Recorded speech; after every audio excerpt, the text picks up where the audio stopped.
भक्ति भक्त भगवंत गुरु चतुर नाम बपु एक, इनके पद वंदन किए नाशत विघ्न अनेक।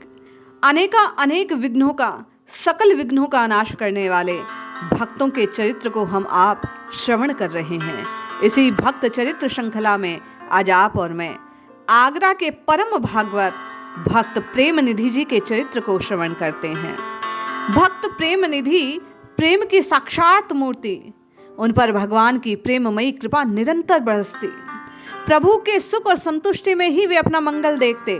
भगवान के मंगलमय विधान में उनकी अडिग आस्था। वे आगरा में रहते। भगवान की सेवा के लिए सूर्योदय से पहले यमुना नदी से जल लाया करते। उनका निवास यवनों की बस्ती में था, अतः उन्हें आशंका बनी रहती कि सूर्योदय के बाद यदि जल लेने गए तो कोई छू ना दे। एक दिन भगवान ने भक्ति की कड़ी कसौटी पर भक्त को कसना चाहा। आधी रात के बाद ही आकाश में काली घटाएं छा गई, बिजली चमकने लगी, कहीं हाथ पसारे न सूझता।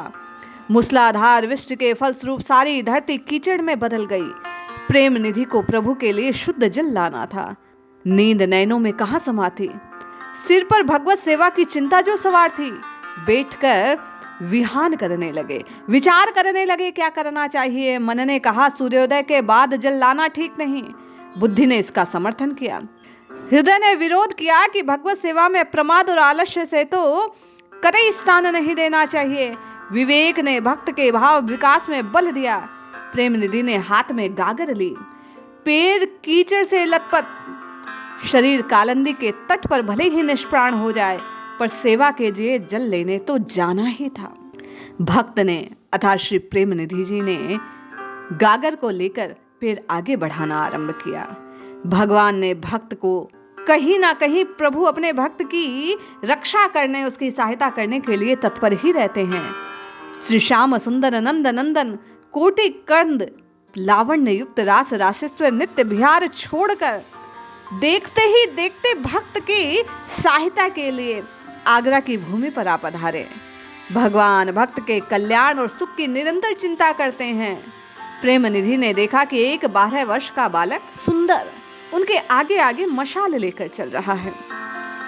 जब भी निराशा मन में आने लगे कि प्रभु हमारी सुनते नहीं, हमारी कौन खोज खबर लेगा, कौन हमारा सहाय बनेगा, प्रारब्ध प्रबल है, हमें कष्ट पहुंचा रहा है, दुखों ने हमें घेर लिया है, निराशा ने घेर लिया है, तो एक बार इस भक्त चरित्र को आप स्मरण कीजिएगा और आपके मन में ये भाव आशा का संचार कर देंगे कि प्रभु नित्य अपने भक्तों की सहायता के लिए तत्पर रहते हैं, मेरी सहायता भी अवश्य करेंगे। आज यही हुआ।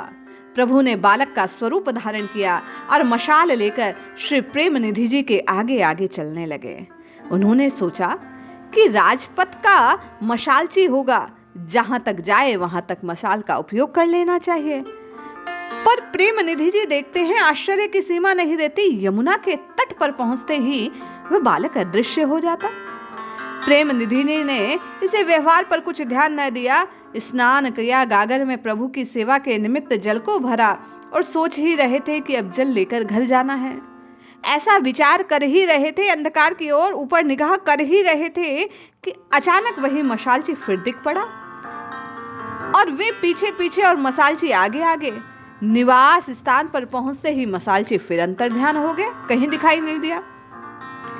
प्रभु की लीला भक्त से छिपी नहीं रहती। प्रेम निधि के नयनों में घुंघराले बाल, कमल नयन, कोटि निशि वंदित मुख सुषमा का दर्शन, उनके नेत्रों में उस बालक का स्वरूप बिल्कुल थम सा गया था। वे उनके वियोग में मछली के समान विरह विक्षिप्त हो रहे थे। हाथों को तो जैसे पाला मार गया हो। प्रभु का आलिंगन जो ना कर सके थे। पैर तो आगे ना उठते ना ठहर पाते। व्रजेश्वर के पीछे दौड़ भी ना सके। पापी का प्राण विकल हो गया, प्रभु का स्पर्श ना कर सका। भक्त ने भगवान के अदृश्य हो जाने पर उनकी मंगलमय कृपा शक्ति देखी, उनके विधान में संतोष की अनुभूति की। जिस भी विधि प्रभु रीझ जाते हैं, जिस भी प्रभु संतुष्ट हो जाते हैं, भक्त उसी में संतुष्ट हो जाते हैं। उन्होंने जाना इतना ही लाभ था। प्रेम निधि भगवान की कथा सुधा का नित्य रसपान करते, दूसरों को भी उसका रसास्वादन करवाते थे। उनकी भागवत की कथा में रसिक जनों को खासा आनंद आता था। भयंकर भीड़ होती थी, स्त्रियों की संख्या पुरुषों से भी अधिक। कुछ द्वेषियों और निंदकों ने यवन अधिपति से शिकायत कर दी कि ये चरित्रहीन है, पतित है, ये स्त्रियों के साथ दुर्व्यवहार करता है। भगवान जब अपने भक्त पर विशेष कृपा करते हैं, उसके यश को फैलाना चाहते हैं, तो कुछ ना कुछ ऐसा विधान रच देते हैं कि लोगों को उसकी शक्ति प्रकट हो जाए। उनकी प्रशंसा की अभिवृद्धि करने के लिए निंदक आलोचकों और दोषदर्शियों को खड़ा कर देते हैं। उन पर कष्टों के बादल छा जाते हैं। यवन अधिपति ने उन्हें कारागार में बंद करवा दिया। प्रेम निधि को कारागार में बंद होने की तनिक चिंता ना थी। उन्हें तो इस बात पर रह रहकर पीड़ा हो रही थी कि वे इस समय भगवान का जल पिला दें। दुष्ट सिपाही उसे राजसभा में पकड़ लाए। प्रभु प्यासे रह जाएंगे, उनके तृप्ति ना हो सकेगी, बस उन्हें तो इसी बात की व्याकुलता थी।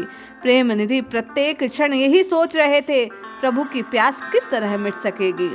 रात को भगवान ने यवन अधिपति के स्वप्न में पानी मांगा। उसने शीघ्र पानी लाने का वचन दिया। भगवान ने कहा, मुझे प्यास लगी है, मैं तुम्हारे हाथ का पानी नहीं स्वीकार कर सकता। मन ही मन यवन अधिपति विचार करने लगा, आप मेरे हाथ से पानी नहीं पिएंगे तो किसके हाथ से पानी पीना चाहते हैं? प्रेम से पानी पिलाने वाला तुमने उसको कारागार में बंद कर दिया, मैं अपने भक्त के हाथ से पानी पीऊंगा। भगवान की लीला ने उनकी आंख खोल दी। उसने अपनी भूल पर बड़ा पश्चाताप हुआ। तत्काल प्रेम निधि जी को कारागार से मुक्त किया गया। उनके चरणों में नतमस्तक होकर वह यवन शासक उनसे क्षमा याचना करने लगा। रात में ही अपने आदमियों के साथ उन्हें सम्मान पूर्वक घर भिजवा दिया। भक्त ने भगवान को पानी पिलाया। जिन अधरों पर प्यास बुझाने के लिए निकुंजधारी स्वयं अपने हाथ से स्वर्ण पात्र में यमुना जल को लेकर सर्वस्व समर्पण करती है, आज उन श्री जी के आगे भी भक्त के हाथ के जल को पाने के लिए वे विकल हो गए थे। जैसे ही प्रेम निधि जी ने उन्हें जल समर्पित किया, उन्हें संतुष्टि का अनुभव हुआ। श्री बांके बिहारी, श्री नंद नंदन, श्री निकुंज बिहारी को उस जल पान करते ही अगाध तृप्ति की अनुभूति हुई। ये तो भगवान की महिमा और स्वजनों के प्रति प्रगाढ़ प्रेम का प्रदर्शन था। भगवान तो प्रेम निधि के प्रेम के प्यासे थे। प्रेम निधि से उनका दर्शन कर परम आनंद प्राप्त होता था। भक्त और भगवान दोनों ही परस्पर एक दूसरे की प्रीति की व्याकुलता को अनुभव करते हैं और एक दूसरे को पाकर आनंदित होते हैं। हम आप भी ऐसे महान संतों का, भक्तों का चरित्र श्रवण कर निश्चय ही अपने जीवन में भी इस प्रेम को प्राप्त करने का प्रयास करें तो निश्चित लाभ होगा।